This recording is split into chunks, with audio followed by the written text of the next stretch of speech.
The cafeteria buzzed with the usual mix of alien chatter and mechanical humming from the food dispensers. Vex Kalar adjusted his 4 eyes to better focus on the human sitting alone at table 7. The creature, no, the being, sat perfectly still, her pale fingers wrapped around a cup of what the humans called coffee. Steam rose from the liquid like miniature storm clouds. "Look at her," Vex whispered to his companion, a snake-like Thessarian named Hiska. "Just sitting there, breathing, existing.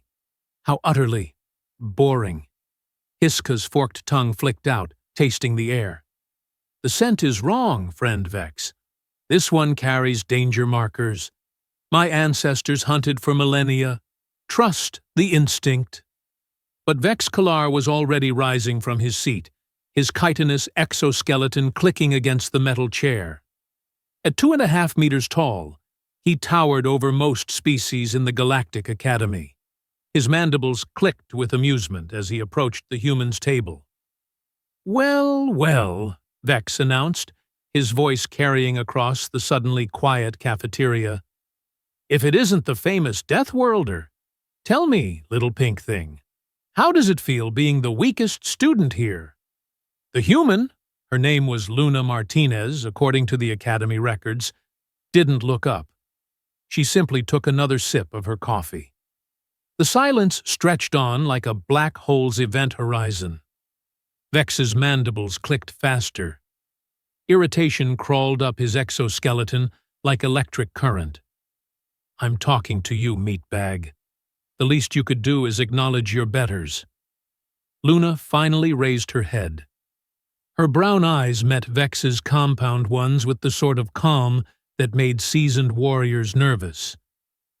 "Oh, I'm sorry," she said, her voice carrying just the right amount of false sweetness. "I didn't realize you were talking to me. You see, where I come from, we usually make eye contact when addressing someone, but I suppose different species have different manners." A few chuckles rippled through the cafeteria. Vex's exoskeleton flushed a deeper shade of purple, a sure sign of rising anger among his kind. "Manners!" Vex's voice rose an octave. "You want to discuss manners? How about the manner in which your pathetic species barely crawled off their toxic mudball of a planet? How about the manner in which you somehow convinced the Galactic Council you deserved a seat at the Academy despite being physical weaklings?" Luna set down her coffee cup with deliberate precision. The soft clink of ceramic against metal seemed louder than it should have been. "Physical weaklings," she repeated slowly, as if tasting the words. "That's interesting. Tell me, Vex Kalar of the Hive Worlds, how many Gs can your species handle during atmospheric entry?" 12 Gs, Vex replied immediately, pride swelling his thorax. "Standard for all civilized species." Luna nodded thoughtfully. "And atmospheric pressure? What's comfortable for your kind?" 2.3 standard atmospheres, obviously. "Why are you?" "Temperature range? 15 to 40 degrees Celsius. What does this have to—" "And radiation tolerance." Vex's mandibles stopped clicking. A few of the other students began paying closer attention to the conversation. The cafeteria's background noise faded to a whisper. "Standard cosmic background levels," Vex said more quietly. "Look, what exactly are you—" 27 Gs, Luna interrupted, her voice still carrying that same conversational tone. "That's what humans can survive. Briefly, mind you, but we've recorded cases of pilots pulling 27 Gs and living to complain about the headache afterward." She picked up her coffee again, took a sip, and continued as casually as if discussing the weather. "Atmospheric pressure? We've had people working at the bottom of ocean trenches where the pressure would crush you like an empty food container. Temperature? Our species has lived everywhere from Arctic wastes that would freeze your hemolymph solid to deserts that would boil your brain in your skull. The cafeteria had gone completely silent now. Even the food dispensers seemed to have stopped humming. And radiation? Luna's smile was sharp enough to cut through hull plating. Well, let's just say we're the only species that dropped nuclear weapons on our own planet. For fun. Well, not for fun exactly, but you get the idea. Vex took a step backward. His exoskeleton was now a pale shade of yellow-green, the color his species turned when experiencing what humans might call extreme anxiety. But Luna wasn't finished. She stood up slowly, her movements fluid and controlled. At just over 1.5 meters tall, she shouldn't have been intimidating to a being like Vex. But somehow, she was. "You want to know what's really interesting about humans?" she asked, her voice dropping to just above a whisper.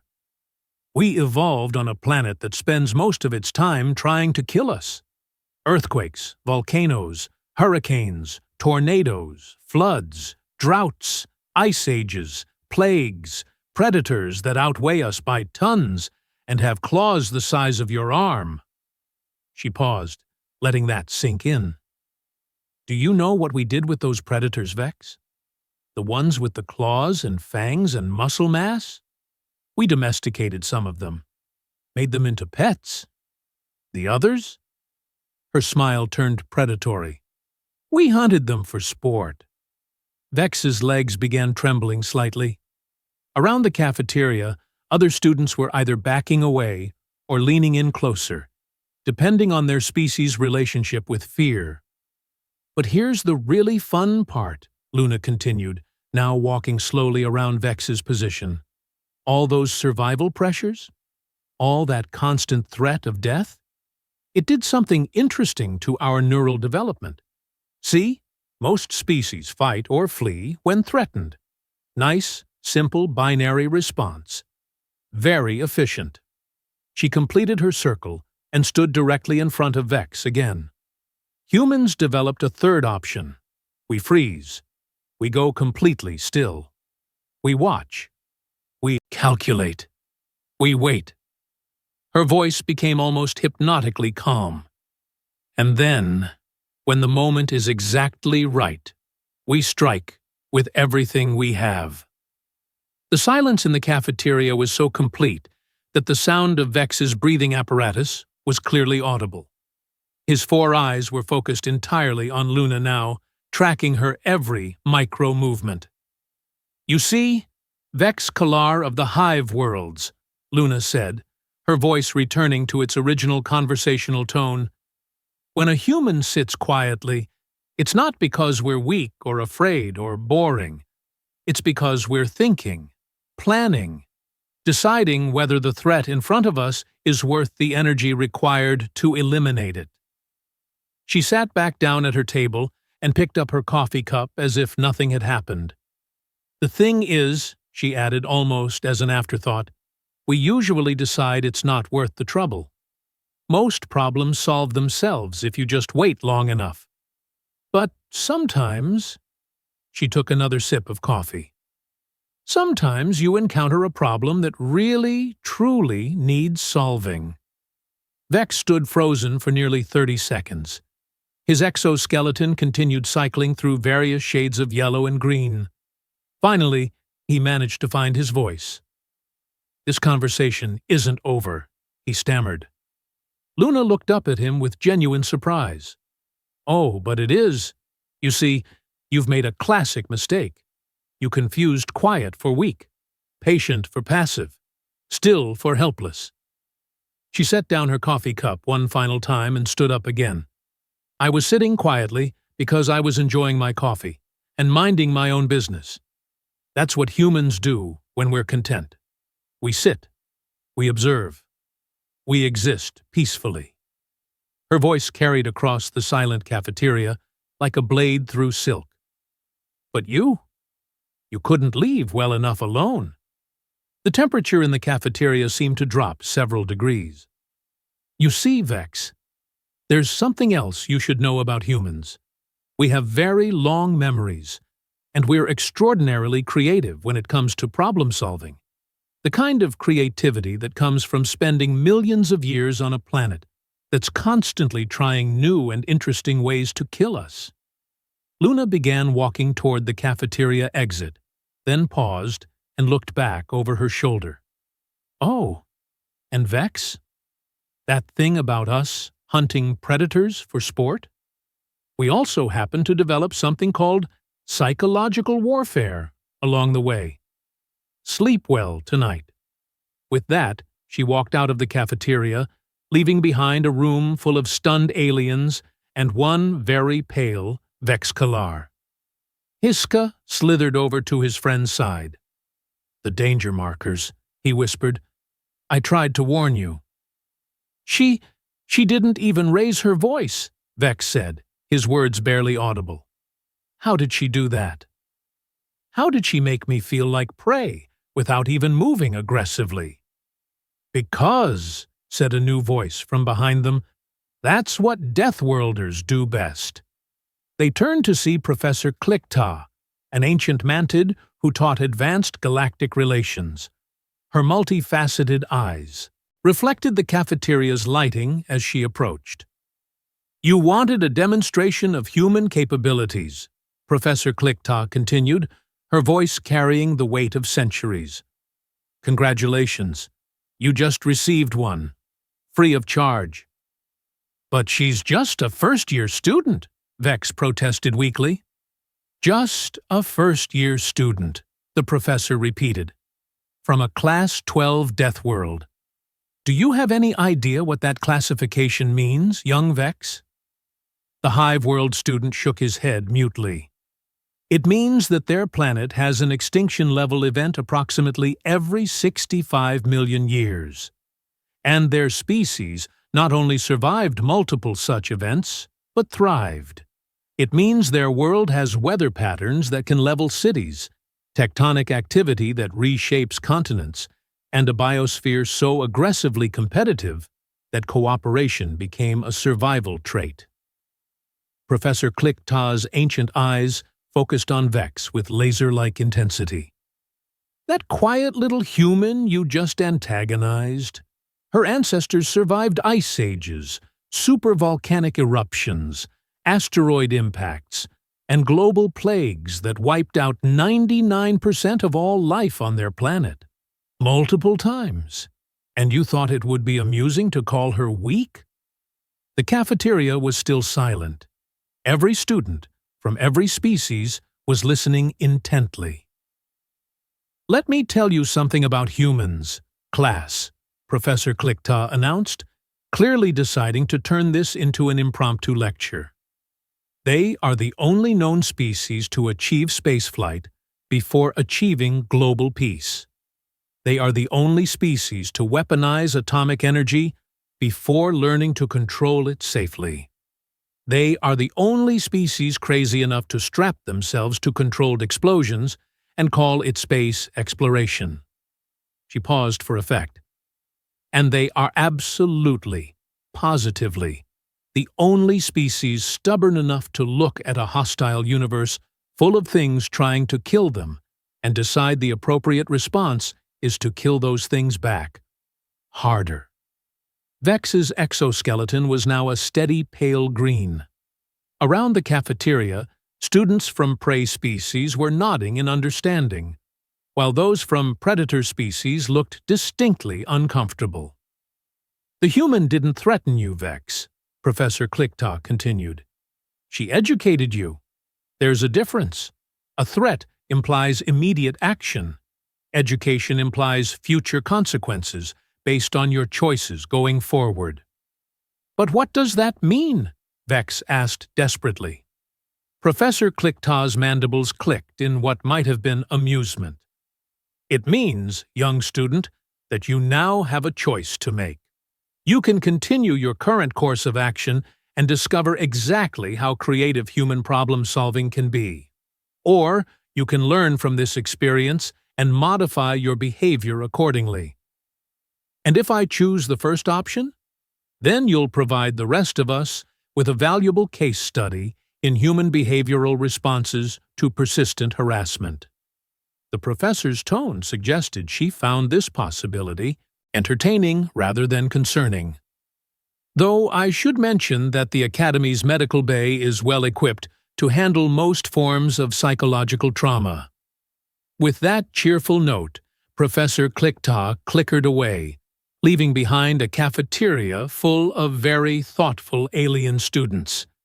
Vex Kalar stood motionless for several more minutes, processing everything that had just happened. Around him, conversations gradually resumed, but he noticed that quite a few students kept glancing in his direction. Some looked sympathetic. Others looked like they were taking bets on his life expectancy. "Friend Vex," Hiska whispered urgently, "perhaps we should consider alternative recreational activities?" But Vex wasn't listening. His pride was wounded, his status among his peers damaged, and his four-chambered brain was spinning with indignation. The human had made him look foolish in front of the entire cafeteria. That simply couldn't stand. No, this definitely wasn't over. In fact, it was just beginning. 3 days later, Vex Kalar had convinced himself that the cafeteria incident was merely a fluke. Surely, he reasoned, one small human couldn't possibly be as dangerous as she'd made herself sound. After all, he was a proud warrior of the Hive Worlds, descendant of conquerors who had dominated 17 star systems. His wounded pride demanded satisfaction. "Today we settle this," Vex announced to his growing group of followers. Word had spread quickly through the academy about the confrontation, and several students from aggressive species had rallied to his cause. There was Grex Mole, a heavily muscled Taurian whose species resembled bipedal rhinoceros; Slix 9, a cybernetically enhanced Borgatti whose metal implants gleamed under the corridor lighting; and Thok, a massive Ursoid whose bear-like ancestors had evolved on a high-gravity world. "The human thinks she can embarrass me with clever words," Vex continued, his mandibles clicking rapidly. "But words mean nothing when faced with superior physical force." The group had cornered Luna in the Academy's gymnasium during her scheduled exercise period.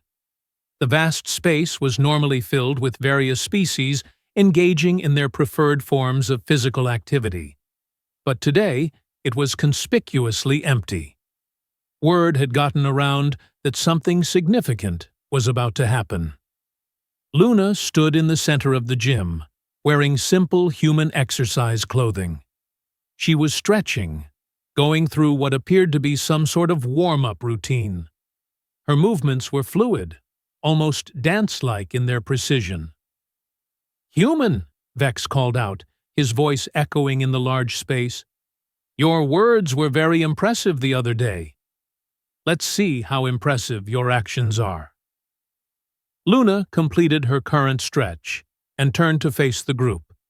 She took in the 4 large aliens arrayed against her with the same calm expression she'd worn in the cafeteria. "Gentlemen," she said pleasantly, "I'm flattered by the attention, but I'm really just here to exercise. Perhaps you could find someone else to bother." "The time for talk is over," Grexmole rumbled, his voice like grinding stone. "You made Vex look foolish. Among Taurians, such insults must be answered with strength." Luna sighed softly. "You know, this is exactly what I was talking about the other day. Most problems really do solve themselves if you just wait long enough. But sometimes—" She rolled her shoulders, a gesture that seemed casual but somehow conveyed preparation. "Sometimes you encounter a problem that really needs solving." Thok stepped forward, his massive frame casting a shadow over Luna's much smaller form.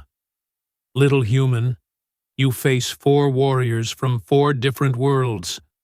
Surrender now, and we might show mercy." "Mercy?" Luna repeated thoughtfully. "That's very kind of you to offer. But I'm afraid I'll have to decline." She looked around the gymnasium, noting the positions of equipment, exits, and potential weapons. You see, my species has this interesting trait.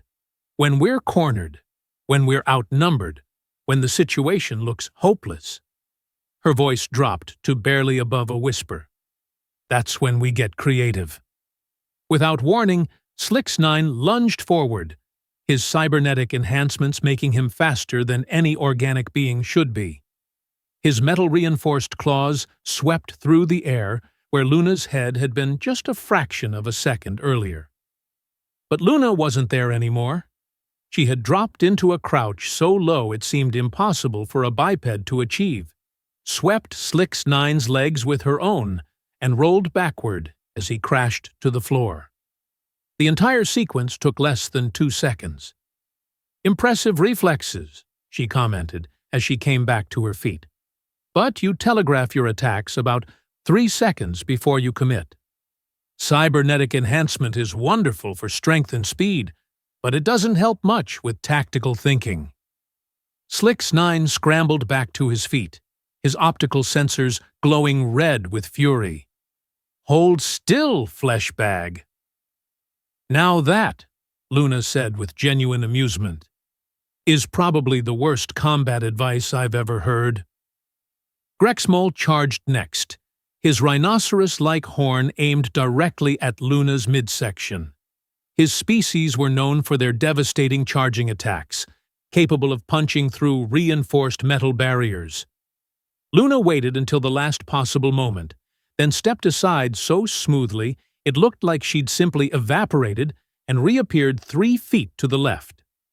Grexmol's charge carried him straight into a wall with a thunderous crash that shook the entire gymnasium. "Physics lesson," Luna called out cheerfully as Grexmol shook his head in confusion.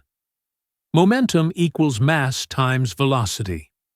The more you have of both, the harder it becomes to change direction quickly." Thok and Vex exchanged glances. This wasn't going according to plan. "Together," Vex commanded. "All at once. She can't dodge everyone." The remaining 3 attackers spread out, trying to box Luna into a corner. It was a sound tactical decision, the kind of coordinated assault that had worked for their species countless times before. Luna watched their positioning with professional interest.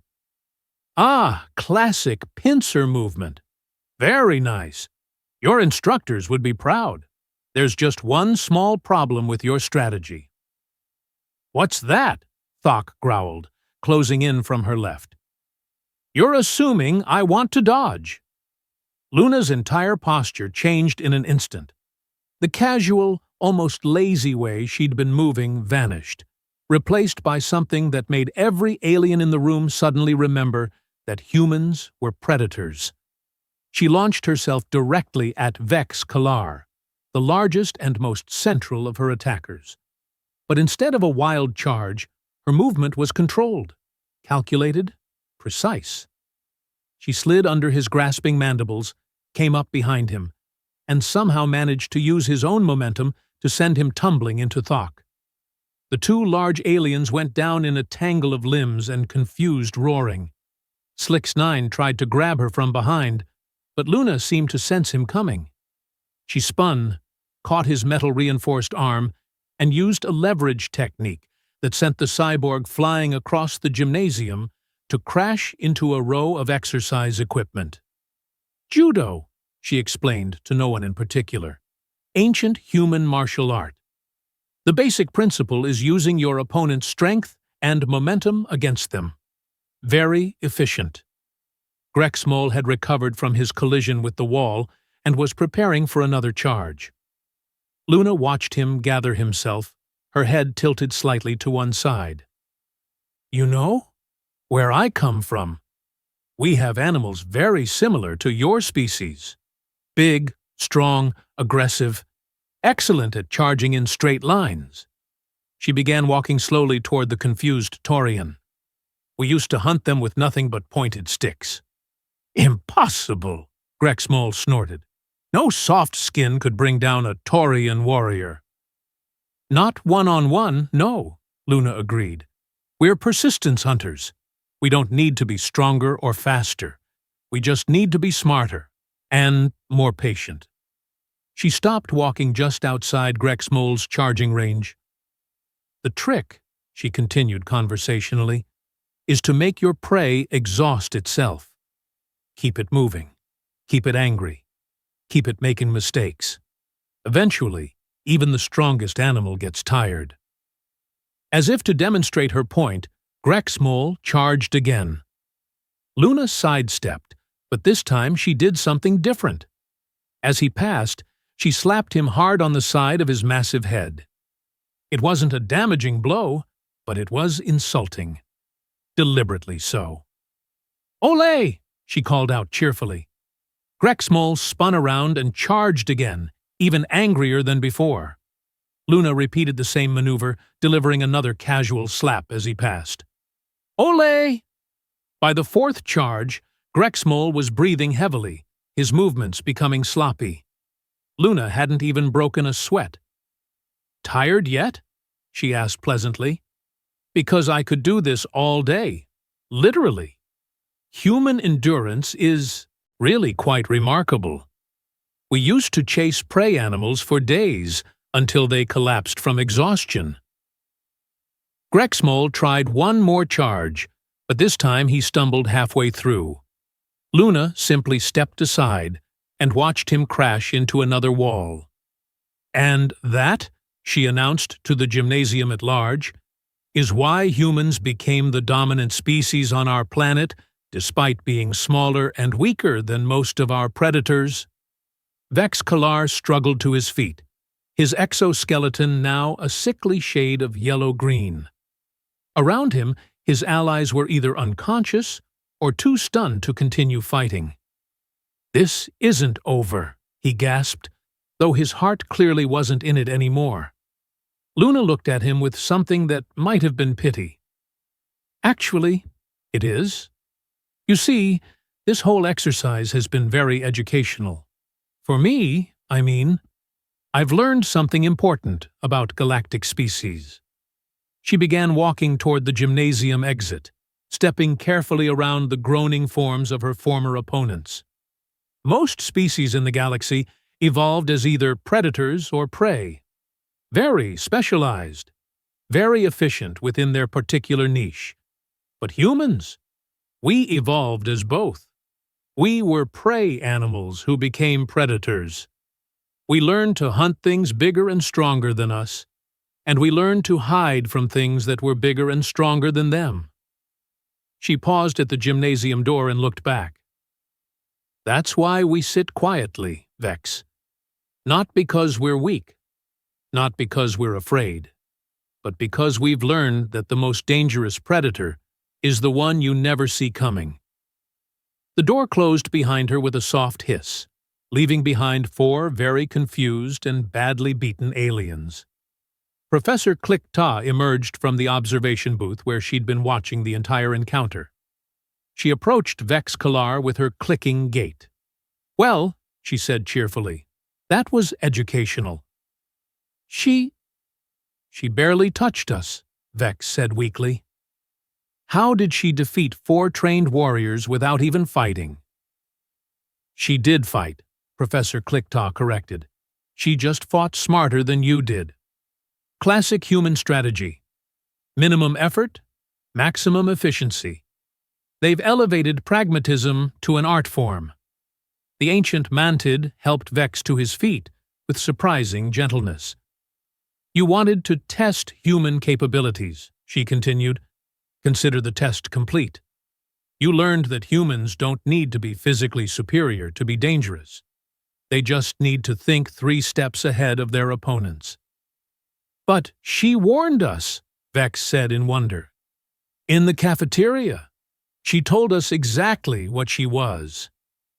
"Yes, she did. Humans have this peculiar habit of being honest about their capabilities.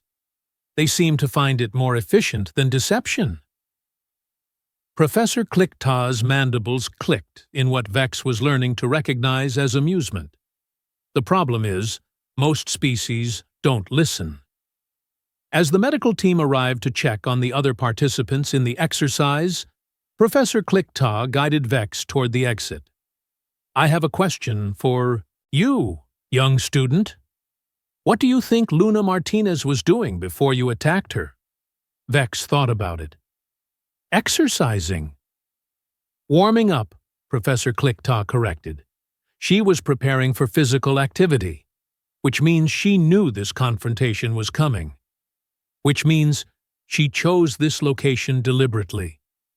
Which means every aspect of that encounter went exactly according to her plan."